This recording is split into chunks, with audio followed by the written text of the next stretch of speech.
Welcome back to Wheel Rever, and when you first see the 2026 Kawasaki Ninja ZX-4 in person, it doesn't look like a small bike. That's the beauty of Kawasaki's design approach. It carries the same DNA that runs through the ZX-6R and ZX-10R. So from a distance or even parked among bigger siblings, it has that same aggressive Supersport stance. The bodywork is sharp and sculpted, the twin LED headlights glare like a predator's eyes, and the ram air duct positioned between them screams high performance before you even touch the starter. For many riders, appearance is the first hook, and Kawasaki nails it with a machine that looks every bit as premium as bikes costing thousands more.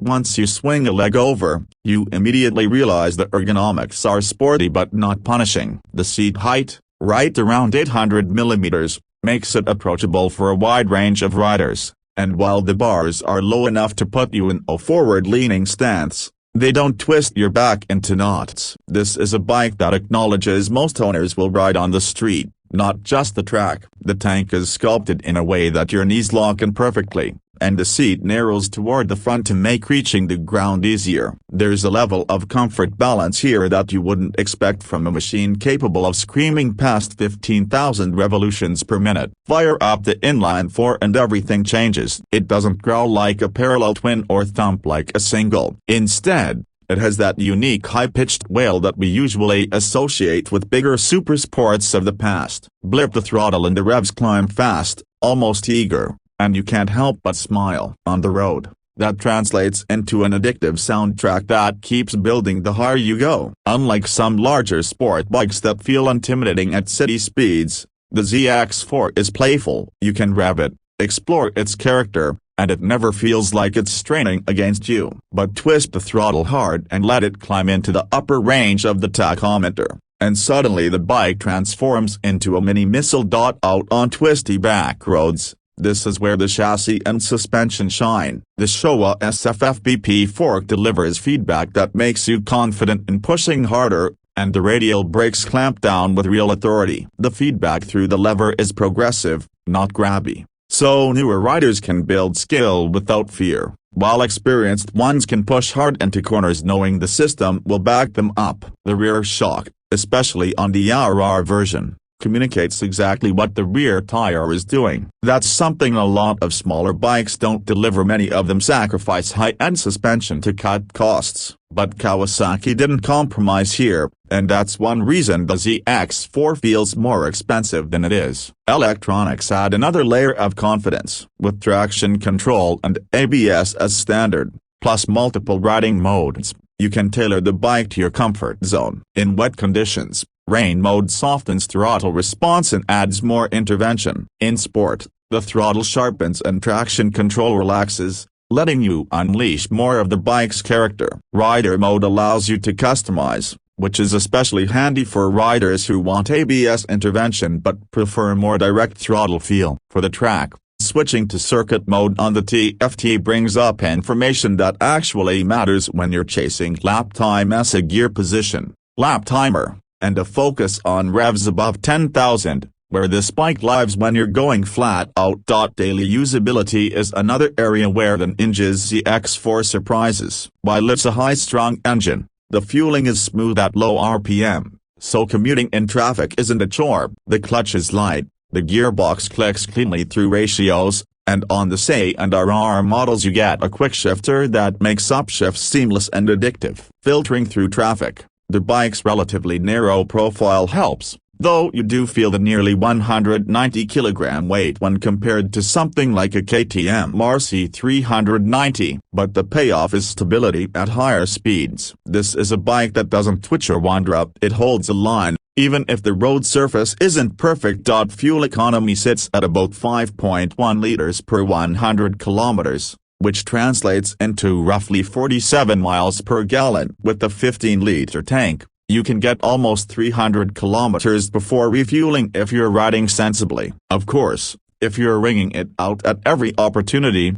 that number dips, but that's part of the experience. This isn't just a commuter, it's a machine that begs to be enjoyed. Comparisons are inevitable. The Kawasaki Ninja 400 is a fantastic machine for new riders, lightweight, and affordable, but its parallel twin engine simply doesn't provide the same excitement at the top end. The Yamaha R3 is sharp and agile, but again, it doesn't have the visceral character of a screaming 4. KTM's RC390 delivers aggressive handling and strong torque from its single, but it lacks the refinement and smoothness of an inline-4. This leaves the ZX-4 in a unique position. It's practically alone in offering a 4-cylinder 400cc sport bike in today's market. That uniqueness is its strongest selling point, because once you ride it, you immediately realize it isn't just another step up by Kia. It's something enthusiasts can own long-term and still enjoy even after moving to bigger machines. On the track,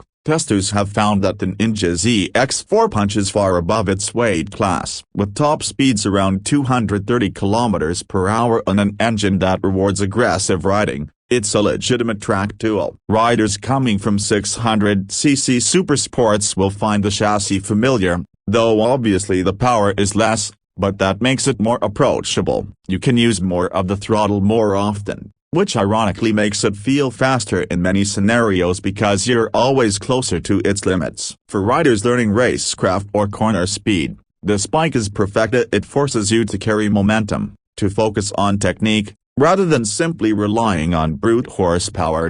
Pricing is another element that deserves attention. At just under $9,000 in the US for the base model and closer to negation $9,000 in Europe, the ZX-4 positions itself higher than twin-cylinder 400s and singles, but significantly lower than full-blown 600cc Supersports. That pricing reflects the engineering that goes into building a high-revving 4-cylinder engine, along with the premium suspension and electronics package. The RR version, with its upgraded suspension and quick-shifter, stretches closer to $10,000 or a negation $9,700. But for riders who want the full experience, it's worth every penny. Considering the rarity of this engine configuration in today's emissions-constrained market, it feels like Kawasaki is offering something special at a time when most manufacturers have moved away from high-revving small-displacement 4s. Unique selling points: the sound is the first. No other bike in this class gives you that MotoGP-like wail at 15,000 revolutions per minute. The second is handling. A few bikes under 600cc provide this level of feedback and precision. Third,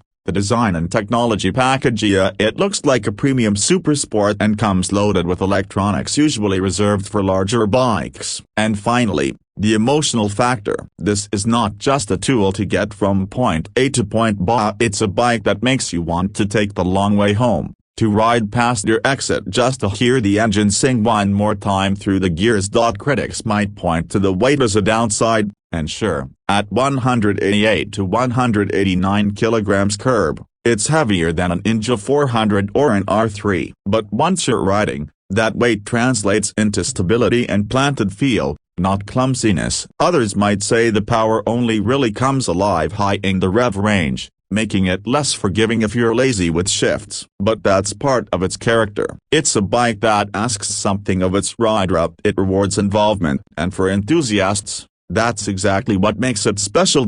Imagine pulling up to a meet on this bike. Most people will expect the familiar sound of a parallel twin, but instead, you hit the starter and the inline-4 crackles to life. As you rev, heads turn, people realize they're hearing something rare. And when you take it out on the road, it's not just about the numbers, it's about how the bike makes you feel. The rush of climbing past 12,000 revolutions per minute, the smooth shift into the next gear, the way the chassis stays composed even as you push harder. That's the kind of emotional connection that few bikes in this category deliver. In many ways, the Ninja ZX-4 is a reminder of what sport bikes used to be about. Before the market shifted toward rich twins and beginner-friendly singles, there were machines like the CBR 250RR and ZXR 400 that screamed to the heavens and rewarded skilled riders. Kawasaki has revived that philosophy with modern touchless traction control, TFT screens, Bluetooth connectivity, LED lighting. So it's not just nostalgia. It's a genuine next-generation machine. For new riders who want a bike that they won't outgrow too quickly, the ZX-4 makes sense. It has enough performance to keep experienced riders entertained, but it's also approachable enough that a committed beginner could grow into it. For track day enthusiasts, it's an affordable way to get a taste of supersport riding without the financial and physical commitment of a 600. And for collectors or purists, it's likely to become a cult classic, because there's no telling how long manufacturers will continue building small-displacement inline-fours.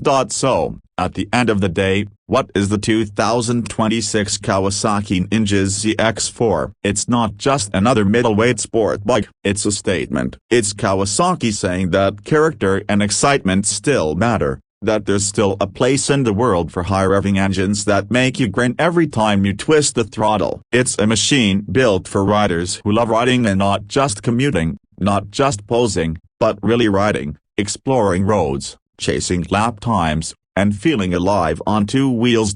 And that's why, here at Wheel Reverend, we think the ZX-4 deserves more than just a glance. It deserves to be experienced, to be ridden, to be heard. Because numbers on a spec sheet only tell part of the story. The real magic is in the way this bike makes you feel when you're on it.